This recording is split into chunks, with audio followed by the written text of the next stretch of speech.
하나님의 말씀, 본문 말씀 에베소서 2장 8절에서 9절 드리겠습니다. 제가 읽겠습니다. 너희가 그 은혜를 인하여 믿음으로 말미암아 구원을 얻었나니 이것이 너희에게서 난 것이 아니요 하나님의 선물이라. 하나님의 선물이라. 행위에서 난 것이 아니니 이는 누구든지 자랑치 못하게 함이니라. 아멘. 이 사도 바울이 인생 말년에 로마 감옥 안에서 이런 고백을 합니다. 아, 내가 죄인 중에 괴수구나.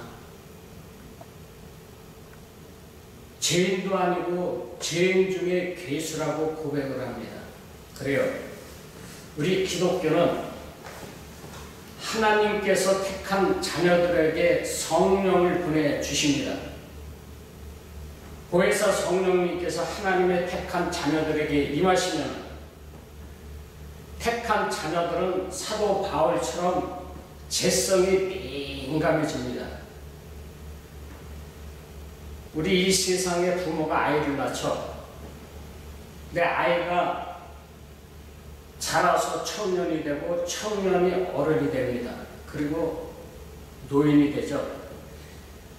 마찬가지로 우리 기독교도 성령님이 택한 자녀들에게 그 마음 가운데 임하시면은 자라나는 과정이 있겠죠. 어린아이에서부터 청년의 단계, 그리고 아비의 단계까지 성령 하나님이 끌고 가십니다. 그리고 장성한 믿음이 되면은 사도 바울처럼 재성이 아주 민감해집니다. 장성한 믿음이 되면 어떻게 되느냐?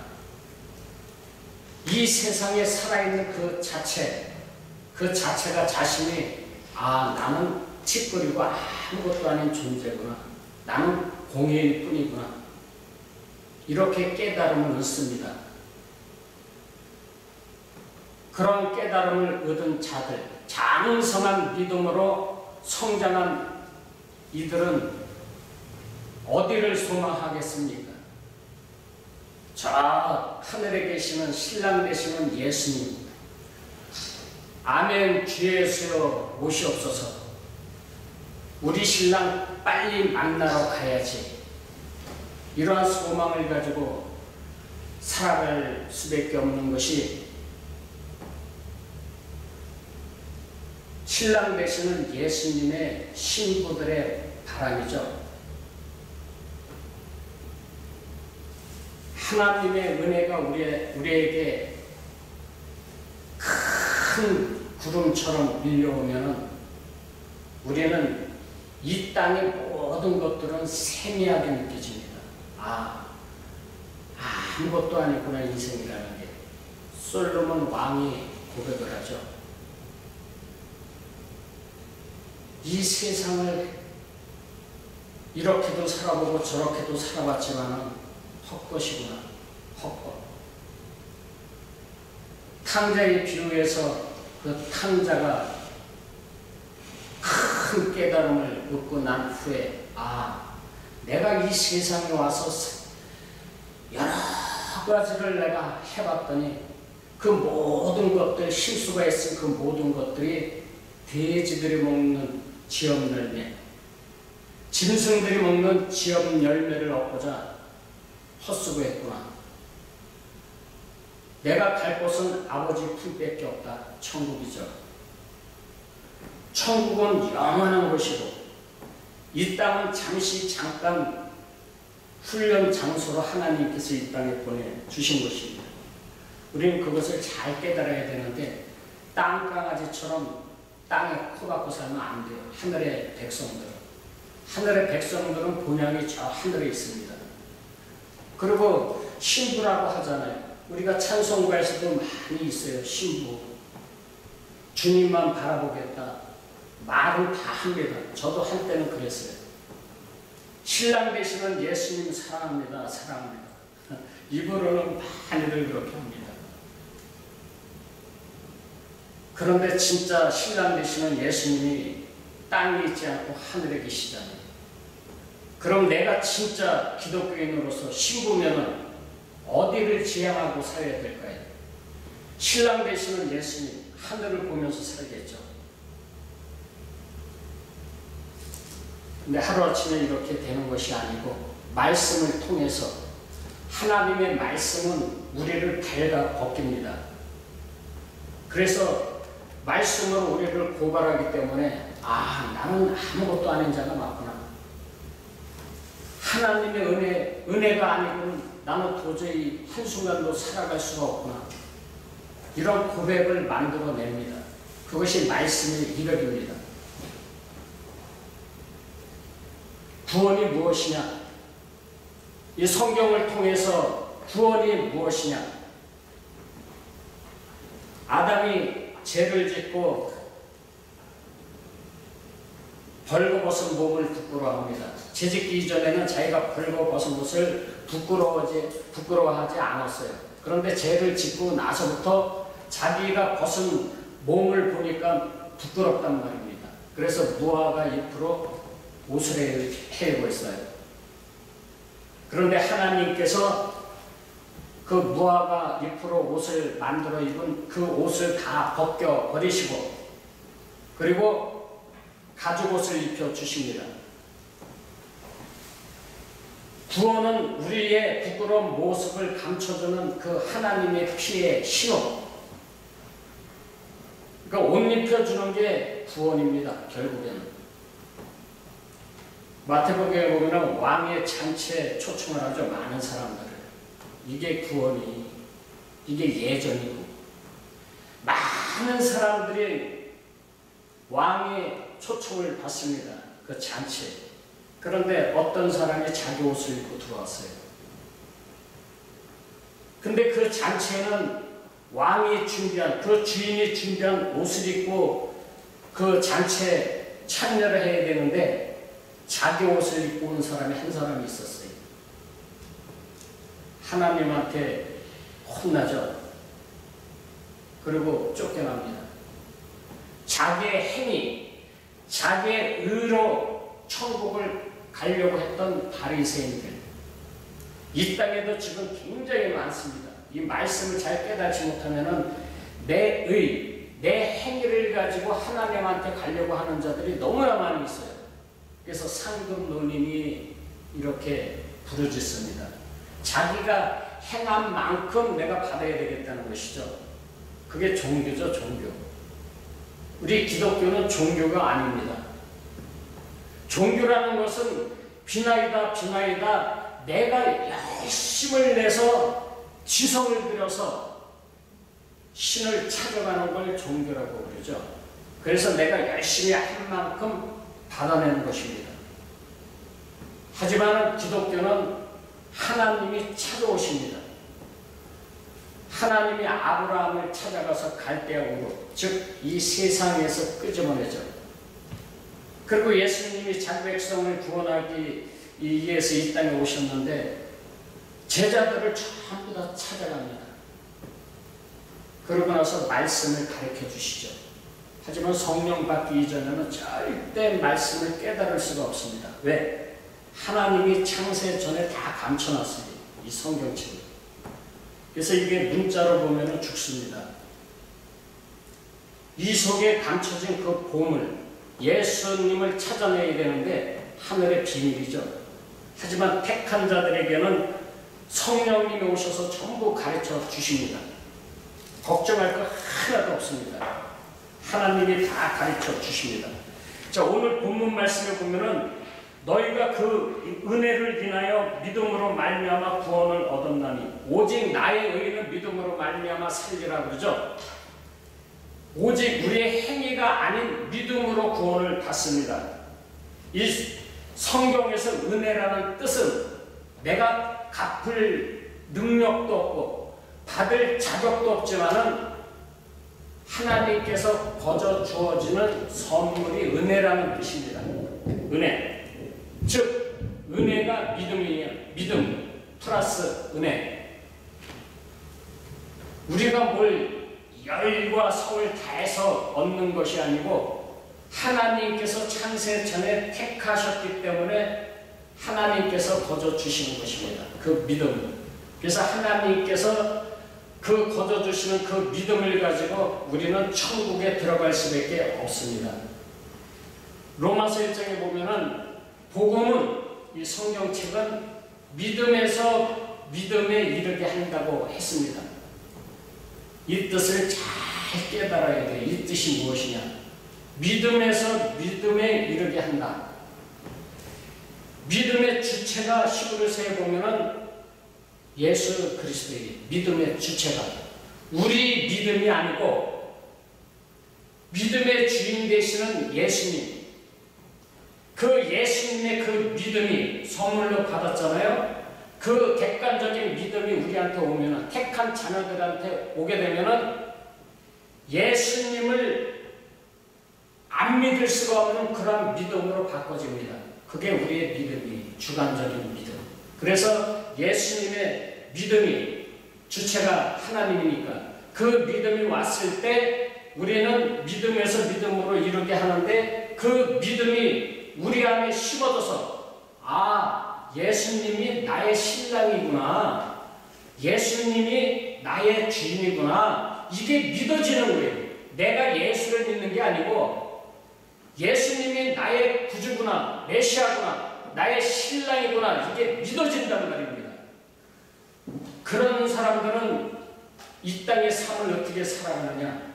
아까도 말씀드렸듯이 땅강아지처럼 이 땅에 코박고 사는 것이 아니고 하늘을 보고 삽니다. 주 예수여 빨리 오시옵소서. 안 오면 우리가 가문입니다. 천국은 영원히 이 몸으로 사는 데가 천국이라고 그럽니다. 이 몸으로. 다만 신령한 몸이라 그러죠. 이 땅에서의 삶이라는 것은 이 육신을 가지고 살았을 때는 죄성으로 가득 차 있기 때문에 눈만 뜨면 늘 죄를 짓고 삽니다. 하나님의 택한 자녀들이 그렇게 사는 거예요. 이 세상 사람들하고 똑같아요. 사실 예수님이 은혜의 시대, 이제 구약의 시대가 지나고 이제 은혜의 시대 이 땅에 오셨죠. 예수님께서 율법을 더 강화시킵니다. 예쁜 여자를 보고 생각을 하는 사람, 저 여자 예쁘다. 그것이 곧 간음이라고 해요. 구약의 율법보다 더 강해진 거예요. 형제들을 미워하면은 살인하는 살인자라는 겁니다.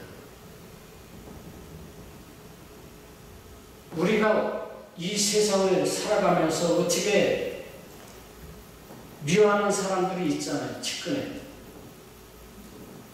저 사람이 미운데 믿지 그 사람이 사랑스럽겠습니까? 우리 안에 죄성으로 가득 차 있는데 모든 인간들이 미운 건 미운 거예요. 다만 내색을 안 낼 뿐이지.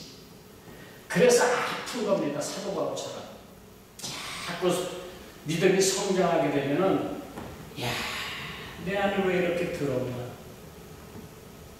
나는 왜 이렇게 지저분한가? 진짜 살기 싫다. 이 세상에서, 이 세상 삶 가운데 일하기 싫어서 죽자 이런 게 아니라 죄성 때문에 눈만 뜨면 죄를 짓고 삽니다. 죄성이 우리 바깥으로 통해진단 말입니다. 그래서 너무나 민감해진 이 죄성이라는 게. 그래서 이 땅에 저주받은 땅이 많구나. 아담이 쫓겨났잖아요. 그리고 하나님이 저주했어요. 이 세상에. 이 땅의 삶이 넉넉지 않구나. 하나님 품에 빨리 돌아가야지. 이런 마음을, 큰저런 마음을 품고 사시는 분들이 하나님의 택한 자녀들입니다. 하나님께서는 전지전능하시죠. 전지전능하시기 때문에 모든 것을 다 아시고 그리고 모든 것을 다 하실 수가 있습니다. 왜냐고요?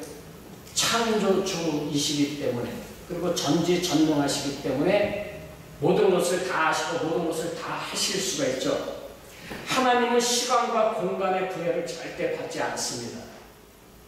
왜냐하면 신이시기 때문에.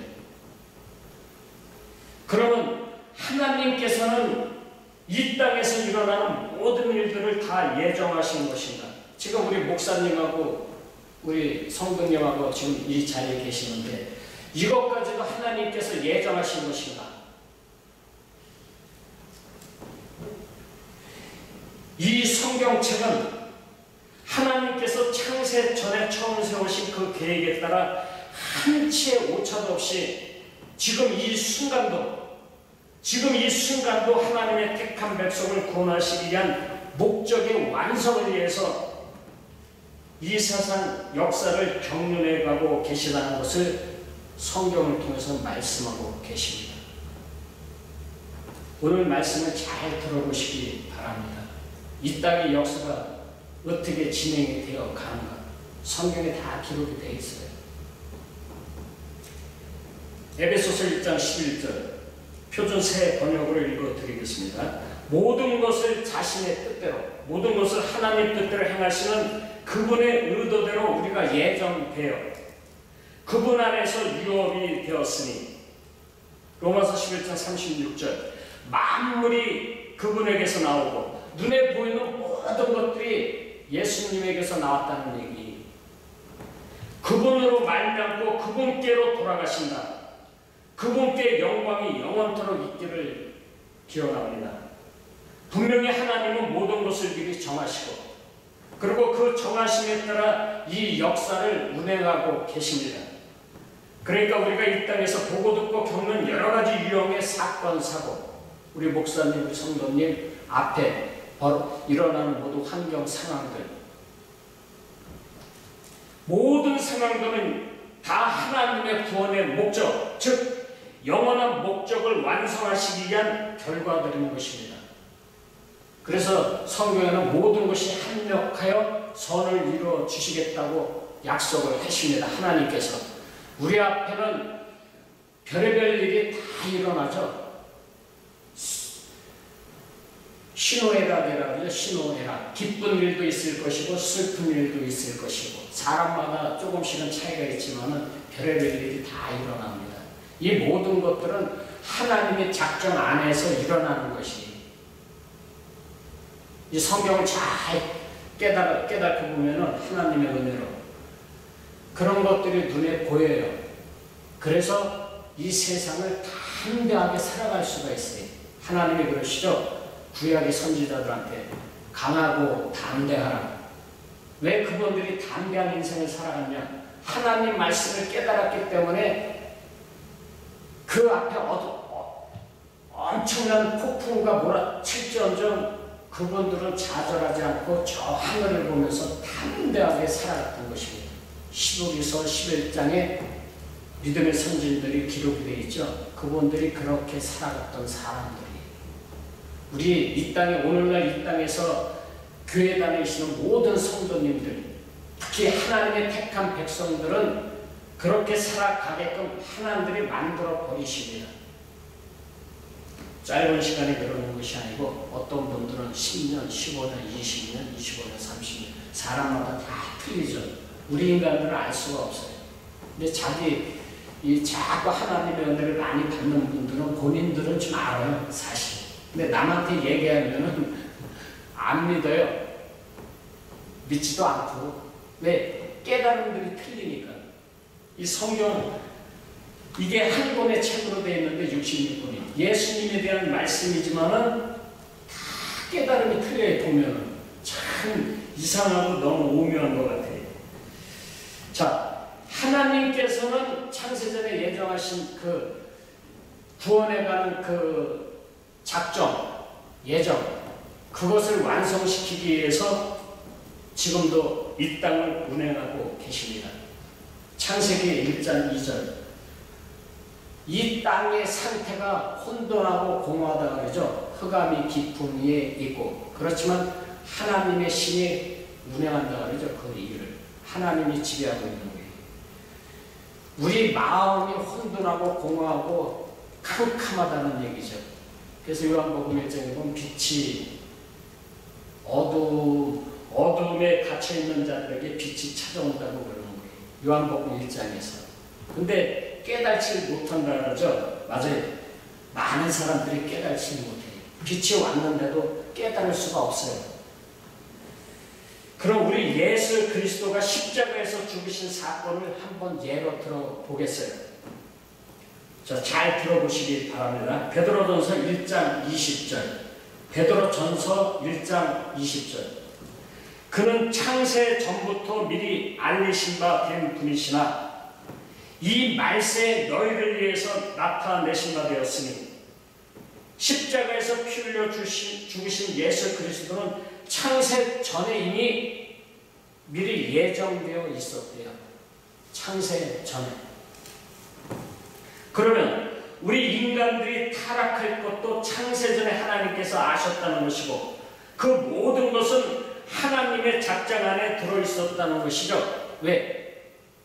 예수님께서 창세전에 하나님께서 이 땅에 가서 십자가를 져라 이렇게 구원의 그 계획을 시나리오를 짰단 말이에요. 창세전에.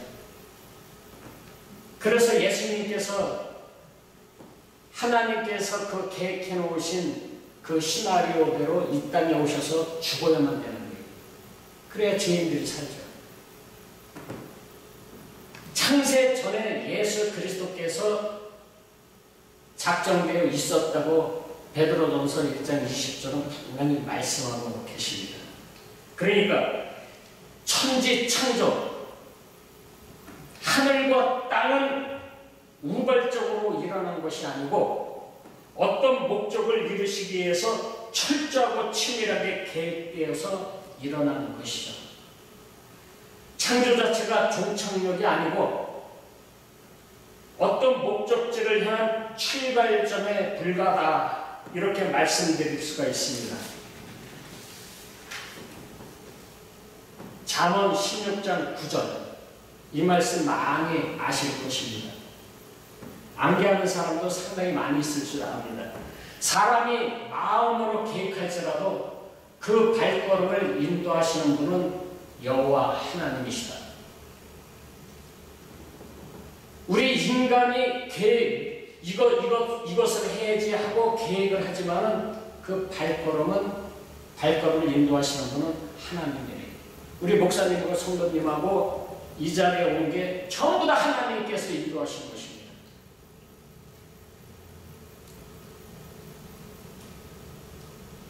하나님께서는 창세 전에 택한 하나님의 백성들을 이 땅에서 낮에는 구름 기둥, 광야 40년에 이스라엘 백성들이 하나님의 인도를 받을 때 낮에는 구름 기둥, 밤에는 불 기둥 이렇게 인도함을 받았잖아요. 그게 무슨 뜻인지 아십니까? 항상 하나님께서는 졸지도 아니하시고 주무시지도 아니하십니다. 왜? 하나님의 택한 백성들이 100% 전부 다 구원받을 때까지 하나님은 마음을 졸이고 계십니다. 왜? 내 자녀가 창세전에 어린 양의 생명체에 농명된 내 자식들이 아직까지 이 저주받은 땅에서 있기 때문에 하나님은 절대 주무시지 않습니다. 내 자식이 고생하고 있는데 부모가 잠이 오겠습니까? 똑같습니다.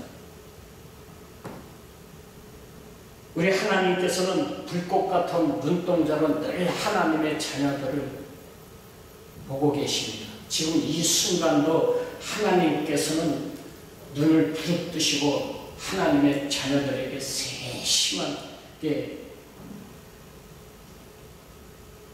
항상 다가가면서 내 자식이 아이고 언제나 크노 언제나 크노 늘 가슴 졸이시며 말씀을 통해서 양육해 가십니다. 장성한 믿음까지.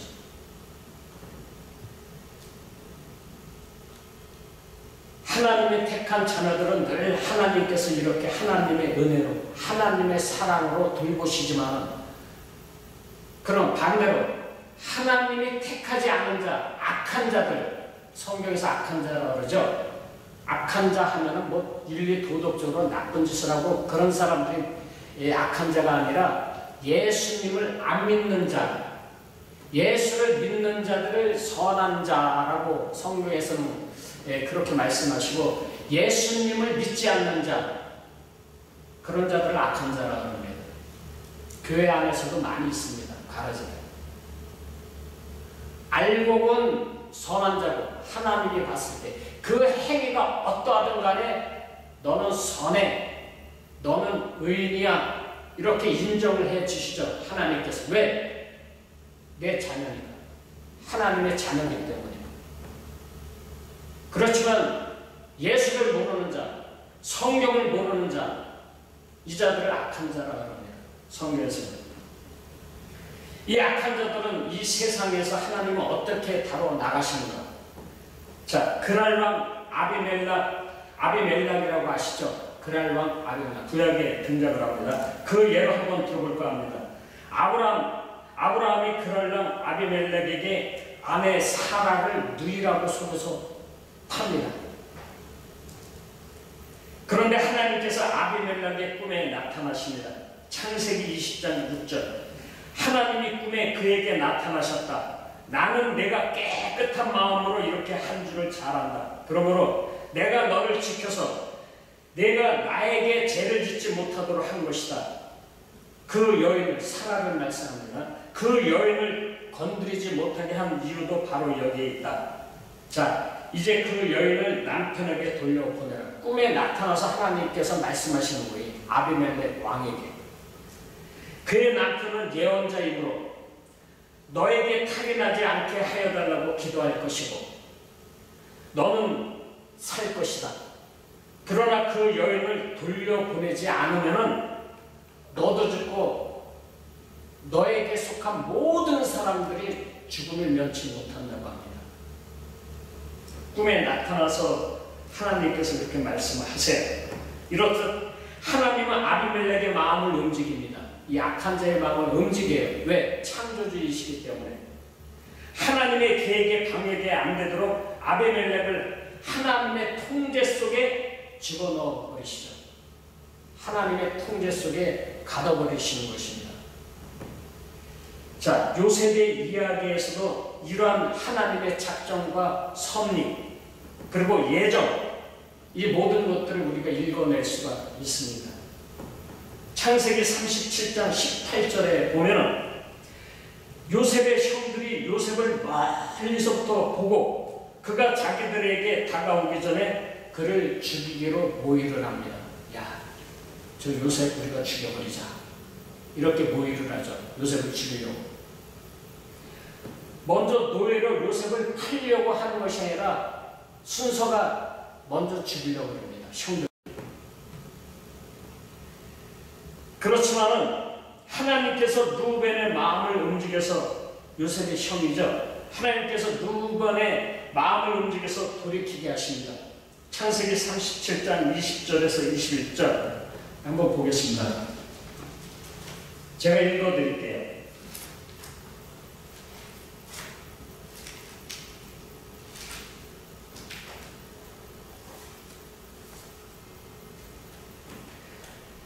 창세기 37장 20절 말씀입니다. 자, 그를 죽여 요셉을 죽인다 그럽니다.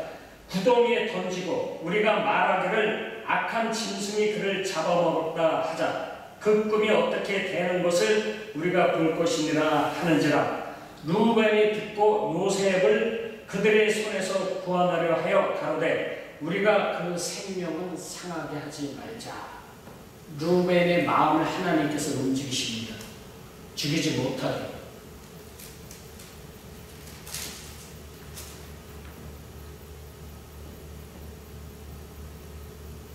그런 후에 하나님께서는 또 유다의 마음을 움직여서 애굽으로 요셉을 팔게 합니다.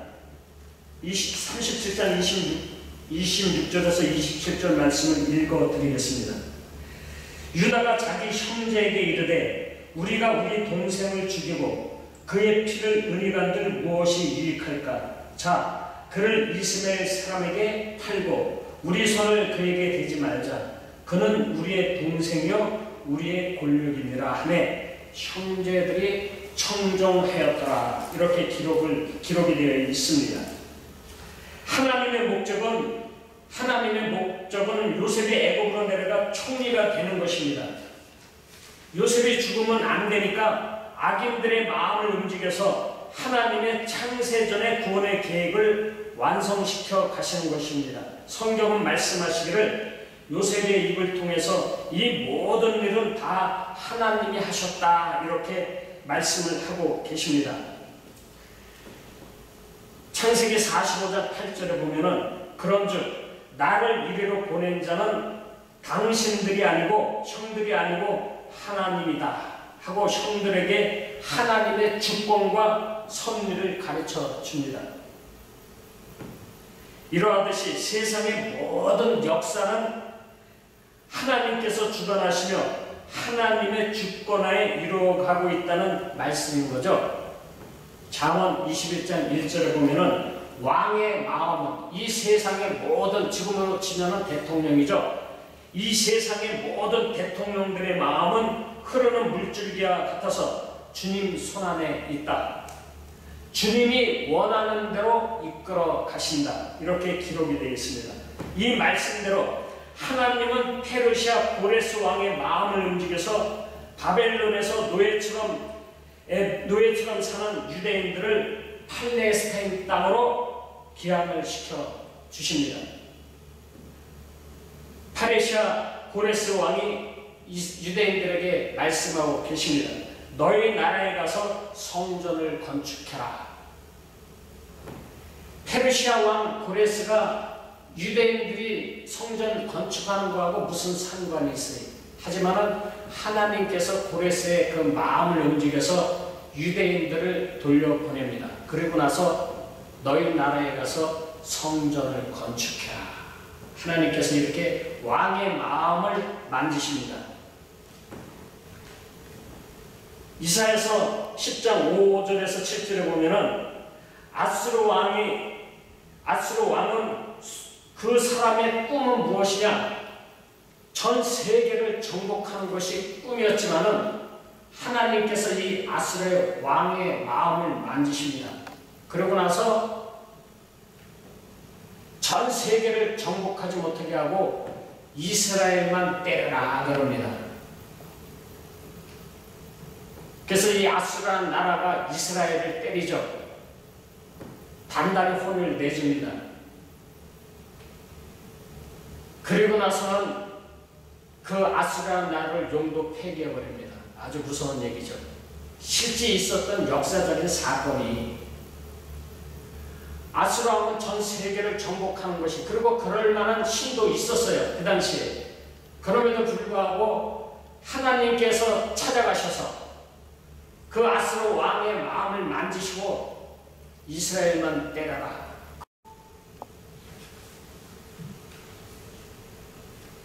이사야서 10장에 보면은 아수르 왕이 등장을 합니다. 이 아수르 왕의 그 꿈이 무엇이냐? 전 세계를 정복하고 지배하는 것이 아수르 왕의 소망이고 꿈입니다.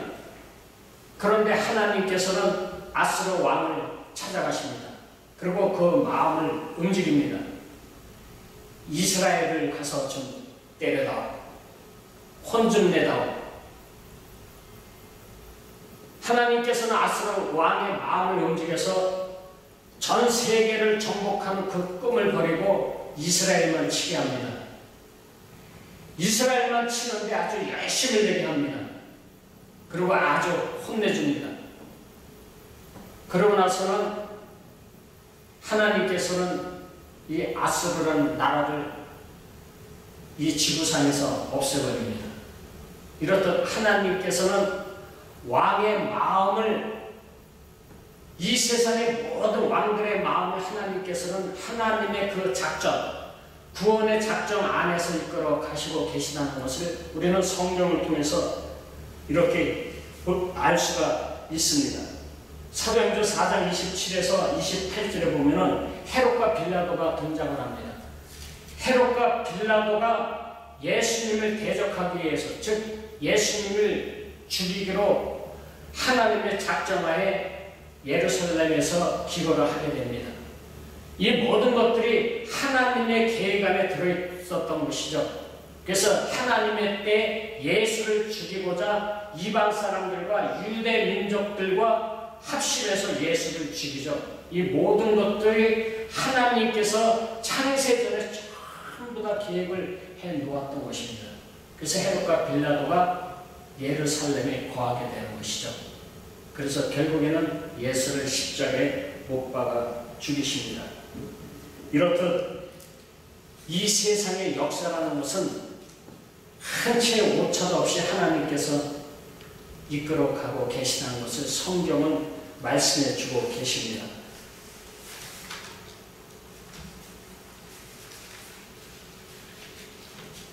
이러하듯이 하나님은 창세전 구원에 있어서 하나님의 계획과 작정, 그리고 그 모든 것들은 하나님의 정확한 때와 시간에 맞춰 구원이라는 드라마에 출연한 그 배우들, 하나님께서 창세전에 시나리오를 썼어요. 구원이라는 시나리오를. 그런 그 시나리오에 등장하는 많은 배우들이 있습니다. 아브라함서부터 시작해서 많은 사람들이 성경에 등장을 하죠. 그 많은 사람들은 하나님의 때에 하나님의 시간에 맞춰서 등장을 하는 것입니다. 그리고 하나님께서 이렇게 하라 저렇게 하라 하는 그 모든 것들의 명령에 의해서 움직이는 것이죠. 의의 도구로 쓰임받는 사람도 있고 불의 도구로 쓰임받는 사람들도 있습니다. 지금까지 성경을 살펴본 것처럼 하나님은 자신의 주권을 발휘하셔서 하나님의 기쁘신 뜻대로 하나님의 구원의 목적을 향해서 하나님의 택하신 백성들을 은혜로 살려내시고 악한 자들까지도 마음을 움직여서 불의 도구로 구원의 목적에 있어 사용하시는 것을 우리는 알 수가 있는 것이죠. 자, 로마서 9장 13절에서 16절을 읽고 마치겠습니다. 로마서 9장 13절 되겠습니다.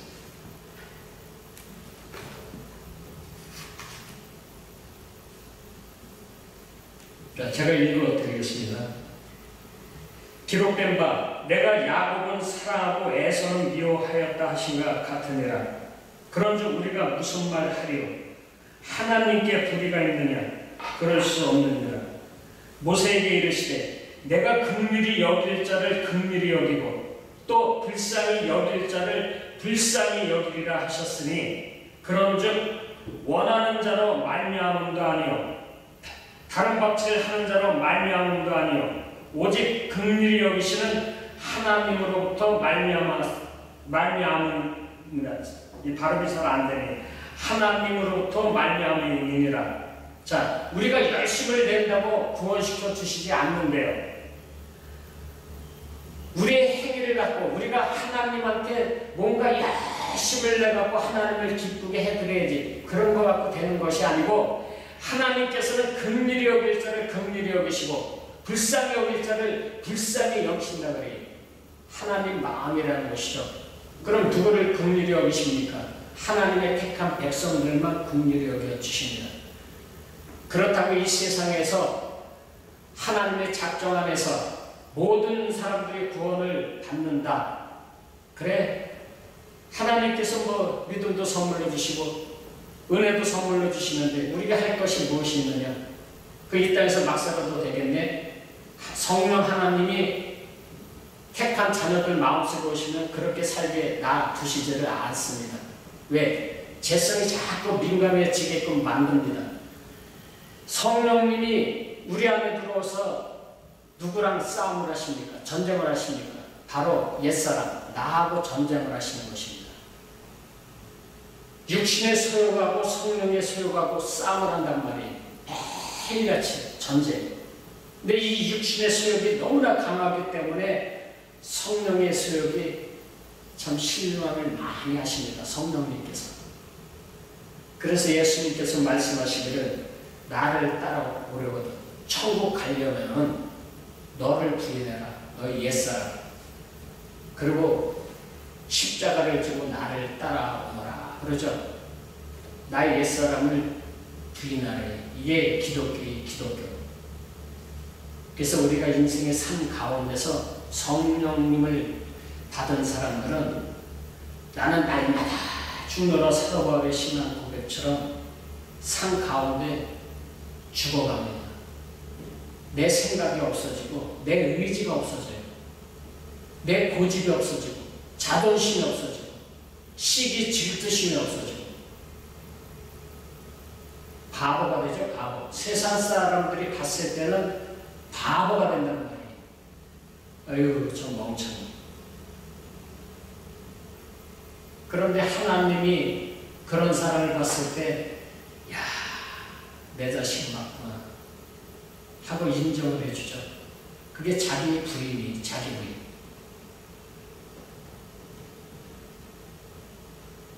우리가 원한다고 그렇게 되는 것이 아니고 성령 하나님께서 왜 오셨냐?